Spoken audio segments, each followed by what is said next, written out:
예, 휴가들을 좀 많이 가셔서 숫자가 좀 적지만 그래도 하나님께 찬양을 드린 우리 성가대에게 큰 박수로 격려의 박수 드리죠.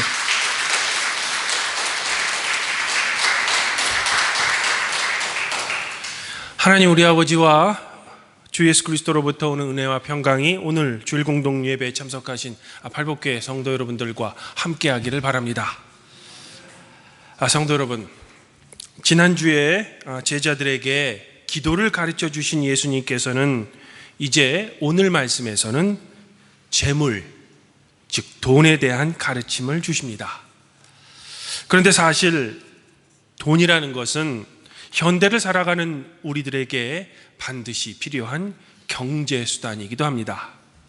그럼에도 불구하고 왠지 신실한 그리스도인들이라면 돈에 대해서만큼은 얽매이지 않아야 될 것만 같습니다.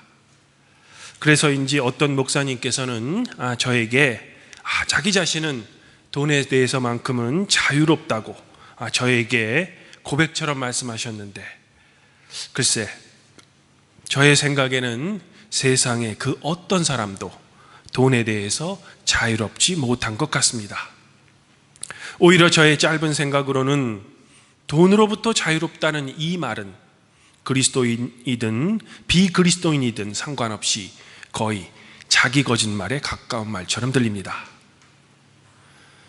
사실 돈 그 자체가 나쁜 것은 아닙니다. 돈 그 자체보다는 우리가 그것을 어떻게 사용하는지가 더 중요한 문제인 것 같습니다. 그러면 이처럼 우리 인간의 삶에 꼭 필요한 재물을 우리 그리스도인들은 어떻게 사용해야 하는 걸까? 오늘 말씀을 저와 함께 살펴보면서 돈에 대한 예수님의 가르침을 함께 살펴봅시다. 오늘 말씀의 첫 구절에 따르면 무리 중에 한 사람이 예수님께 이런 요청을 합니다. 선생님, 내 형에게 명하여 유산을 나와 나누라고 해 주십시오. 사실 우리는 이 사람의 요청만으로는 이 사람의 현재 상황이 어떠한지 정확히 알 수가 없습니다. 정보가 많이 부족하기 때문입니다. 그럼에도 불구하고 추측하건대 이 사람의 형이 유산을 독차지하고 동생에게는 나누어 주지 않은 것 같습니다.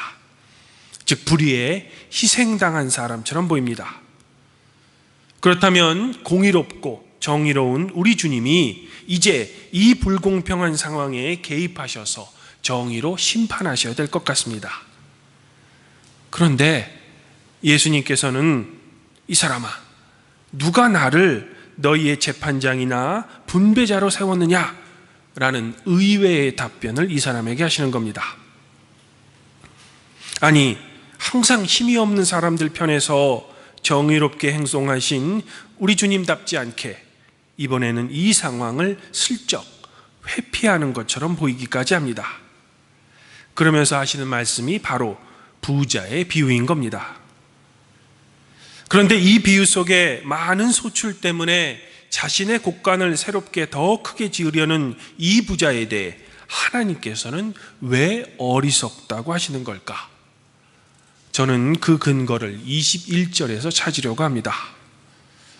자기를 위해서는 재물을 쌓아두면서도 하나님께 대하여 부요하지 못한 사람이 이와 같다. 즉 하나님께 부요하지 못하기 때문에 하나님께서는 이 사람 보고 어리석다라고 하는 겁니다. 그렇다면 하나님께 부요하다는 것은 또 어떤 의미일까? 혹시 교회에 헌금을 많이 하면 이것이 하나님께 대하여 부요한 것일까? 저는 이 21절의 말씀을 다음과 같이 바꾸어서 한번 생각해 보고자 합니다. 자기를 위해서는 재물을 쌓아두고 이웃에 대해서는 부요하지 못한 사람이 이와 같습니다. 우리의 눈에 보이지 않는 하나님을 사랑한다는 것은 바로 우리의 눈에 보이는 이웃을 사랑하는 것과 같기 때문입니다. 성도 여러분, 예수님의 이 비유 속에 부자가 새로운 창고를 쌓으려 하는 이유는 그 해에 소출이 많았기 때문입니다. 그러면 소출이 많아서 곡식을 쌓아둘 곳이 없었다면 이 부자는 어떤 선택을 했어야 할까? 그것은 남은 곡식의 일부를 이웃을 위해 나누어 주어야 했을 것입니다. 예수님께서는 지난주 말씀에서 제자들에게 주기도문을 가르쳐 주셨습니다. 그리고 그 주기도문에는 우리에게 날마다 일용할 양식을 주십시오라는 기원이 있습니다. 그런데 이 기원은 단순히 우리들 각자에게 실제로 먹을 걸 일용할 양식을 달라는 단순한 의미만 있는 것이 아닙니다. 종교개혁자인 마틴 루터는 자신의 대규리 문답에서 이 주기도문에 나오는 일용할 양식에 대한 간구를 이렇게 우리들에게 설명합니다. 일용할 빵을 위해 간구한다는 것은 이 빵이 만들어져 즐길 수 있을까지 필요한 모든 것을 위해 기도한다는 의미입니다. 이 기도는 일용할 양식을 방해하는 모든 것에 저항해야 한다는 뜻도 담겨져 있습니다. 우리의 생각에 폭을 넓혀야 합니다. 내 가족과 이웃 또는 시민과 국가 안에서 살아가기 위해 필요한 모든 것이 일용할 양식입니다. 교회 공동체의 중보기도에서 가난한 이웃들을 잊지 않도록 주님이 가르쳐 주신 기도의 구절구절을 상기할 때 이들을 결코 외면하지 않도록 조심해야 합니다. 즉 주기도문의 이 간구는 우리 그리스도인들은 나와 내 가족만을 위한 일용할 양식을 책임져야 하는 것이 아니라는 겁니다. 일용할 양식의 폭을 넓혀 우리들의 이웃을 위한 양식까지 공동으로 책임져야 한다는 겁니다. 그리고 혹시라도 이 양식을 방해하는 것이 있다면 이것에 대해 저항해야 한다는 마음 또한 함께 있는 겁니다. 이런 사상의 배경으로 포도원 주인은 아침부터 일한 일꾼이나 1시간밖에 일하지 않은 일꾼이나 모두 당시 하루 일용할 양식이었던 1달란트를 제공한 겁니다. 즉 아침부터 열심히 일했던 사람들을 향해 사회적으로 소외되어 노동시장에서 일찍 선택을 받지 못한 사람들의 일용할 양식을 함께 책임지라는 겁니다. 즉 불평등의 문제에 대해 사회적으로 같이 책임지라는 겁니다. 물론 이러한 공동 책임의 원리에는 희생과 불편함이 따르기 마련입니다. 이것이 우리의 시각으로는 불평해 보여도 이것이 바로 하나님 나라의 경제 원리라는 겁니다. 그러므로 우리 그리스도인들의 경제 생활에서 중요한 것은 어떤 목사님의 고백대로 돈으로부터 초월하는 것이 아니라 돈을 어떻게 하면 하나님 나라의 경제 원리에 맞게 사용하느냐라는 것입니다.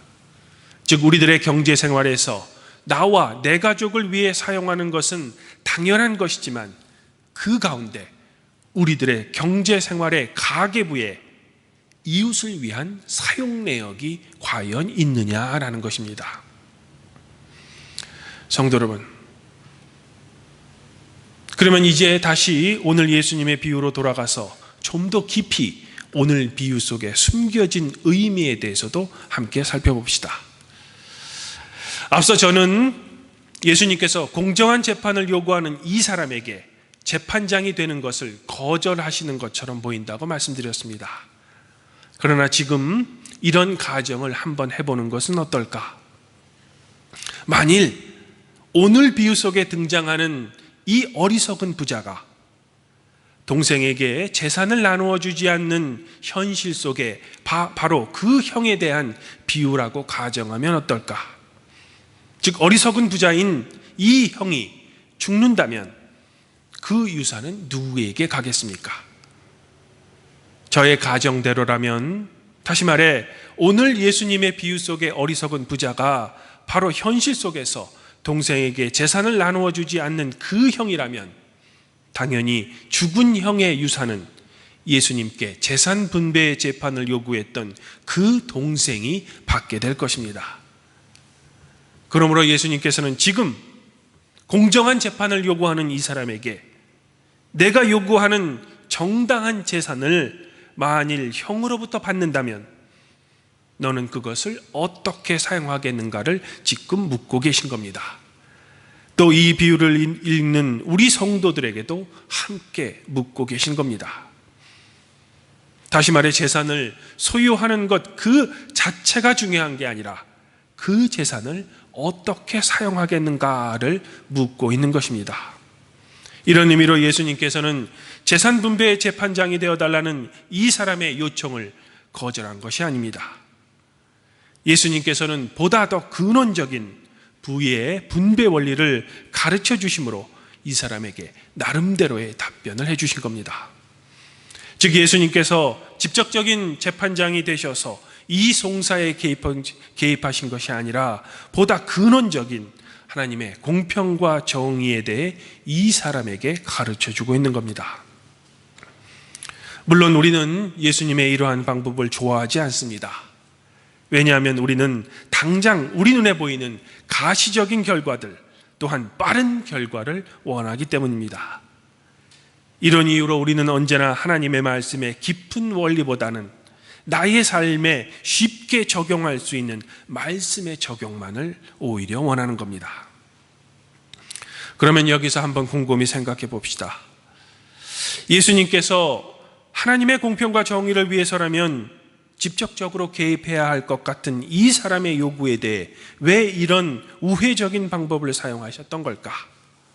제 생각에는 두 가지 이유가 있는 것 같습니다. 먼저 이 사람의 요청대로 예수님께서 이 사건에 실제로 개입하셔서 공정한 판단으로 재산 분배를 했다고 가정해 봅시다. 즉 형과 동생에게 각각 할당된 재산을 나누어 주었다고 가정해 봅시다.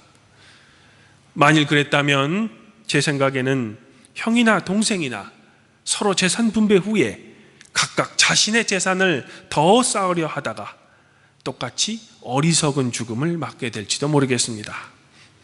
즉 형이나 동생이나 자신의 곳간을 재물에 쌓아두고 하나님과 이웃에 대해 부여하지 못한 사람이 둘 다 될 수 있다는 겁니다. 이런 이유로 예수님께서는 부에 대한 보다 더 근원적인 성경적 원리에 대해 이 사람에게 말씀하고 계신 겁니다. 그리고 이러한 예수님의 가르침은 현대를 살고 있는 우리 성도들에게도 똑같이 적용될 수 있다는 겁니다. 성도 여러분, 언제나 우리는 우리 자신들이 억울한 입장에 있다고 생각하는 편입니다. 결코 우리 자신들이 오늘 비유 속에 재산을 나누어 주지 않는 이 나쁜 형과 나를 동일시하지 않습니다.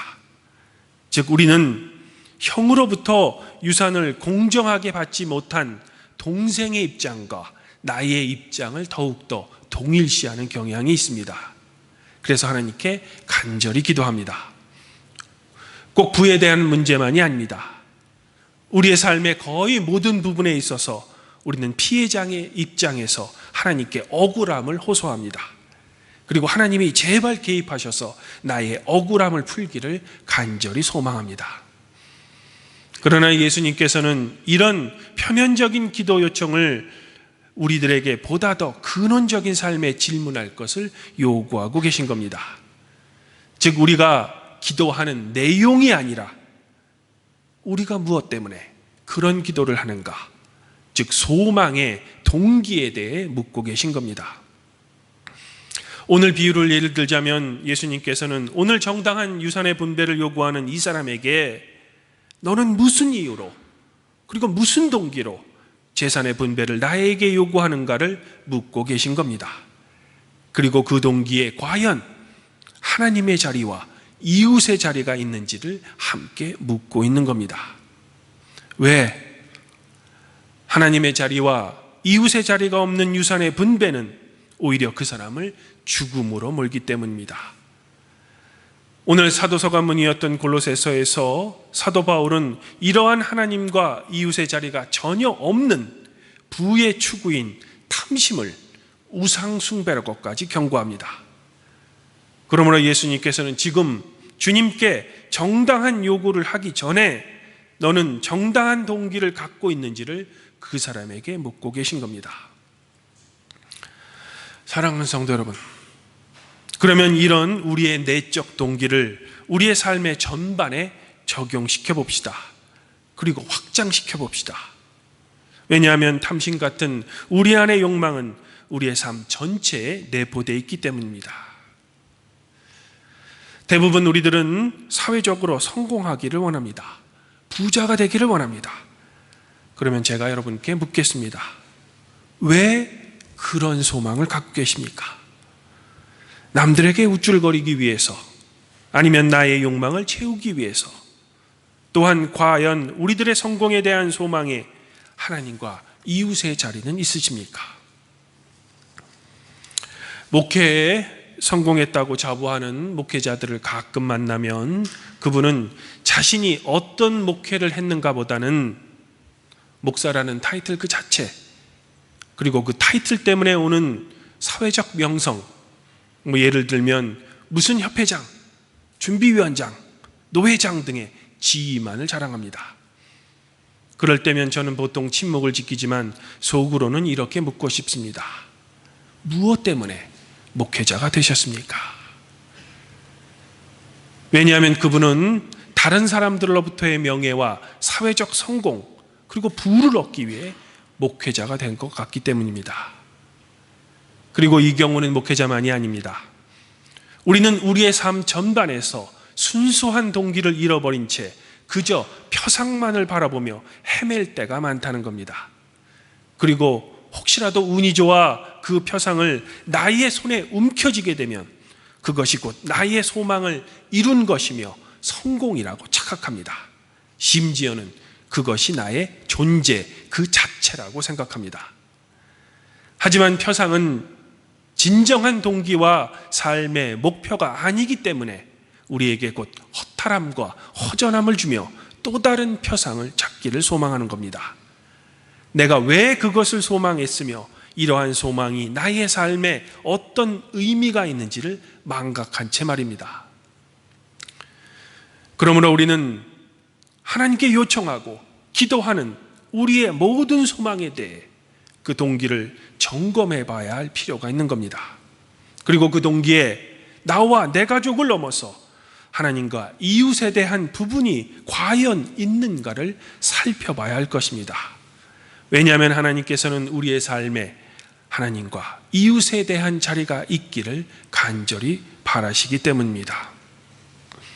사실 오늘 비유 속의 부자가 소출이 많았던 그 자체로 그가 어리석은 것은 아닙니다. 어쩌면 부자는 많은 소출을 얻기 위해 남들보다 더욱더 부지런하게 일했을지도 모릅니다. 즉 그의 많은 소출은 그의 노력에 대한 당연한 결과인지도 모르겠습니다. 하지만 이 부자는 그 큰 수확에 대해 오로지 자기에 대해서만 생각한 겁니다.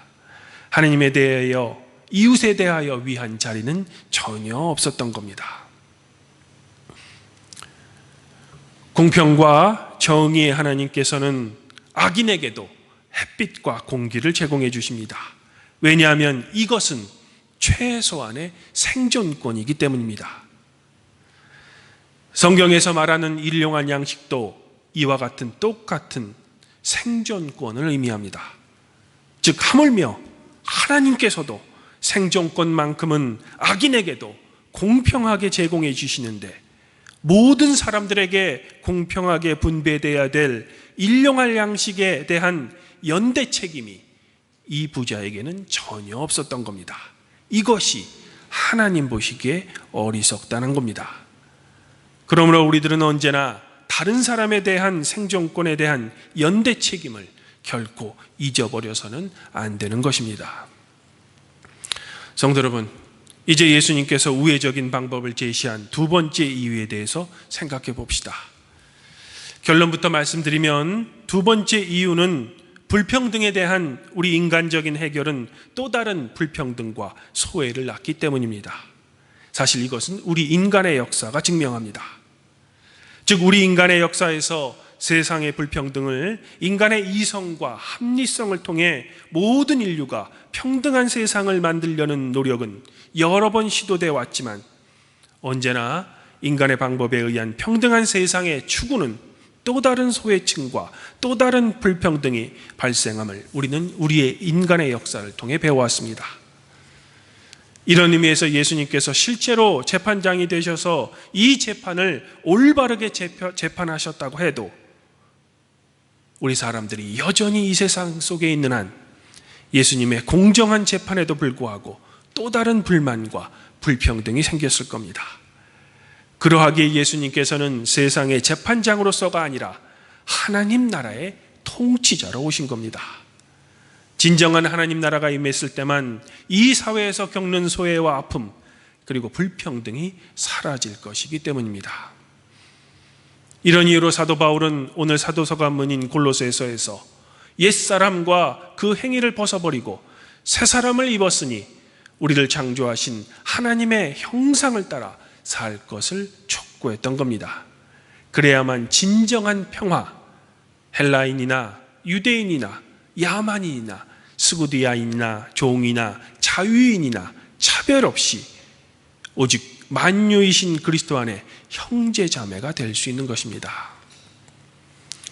주님 안에서 한 형제 자매인 발복교회 성도 여러분, 우리가 세상을 살다 보면 불의하고 불공평해 보이는 이 세상을 개혁하고 싶을 때가 많습니다. 그리고 이런 좋은 동기로 실제로 많은 개혁이 이루어집니다. 하지만 앞서 말씀드린 대로 우리 유한한 인간의 개혁은 또 다른 부작용을 낳게 마련입니다. 어쩌면 이것은 우리 인간의 역사의 필연입니다. 그럼에도 불구하고 우리는 이런 우리의 시도와 개혁 속에 하나님 나라의 통치가 이 땅에 임하기를 소망하는 것입니다. 비록 더디고 우리의 눈에 보이지 않더라도 말입니다. 이것이 교회가 이 땅에 존재해야 되는 이유이며 바로 하나님께서 여러분들을 성도로 부르신 이유인 것입니다. 아무쪼록 발복교회 성도 여러분들은 여러분들 자신과 가족뿐만 아니라 하나님과 이웃에 대하여 부요한 사람이 되시기를 지금 이 시간 소망합니다. 그리하여 오늘 비유 속에 어리석은 부자가 아닌 만유의 주 되신 그리스도 안에서 여러분의 진정한 마음이 부요하게 되시기를 주님의 이름으로 축원드립니다. 그리하면 뭐든지 가게 뛰어나신 하나님의 평강이 그리스도 예수 안에서 성도 여러분들의 마음과 생각을 지켜주실 것입니다.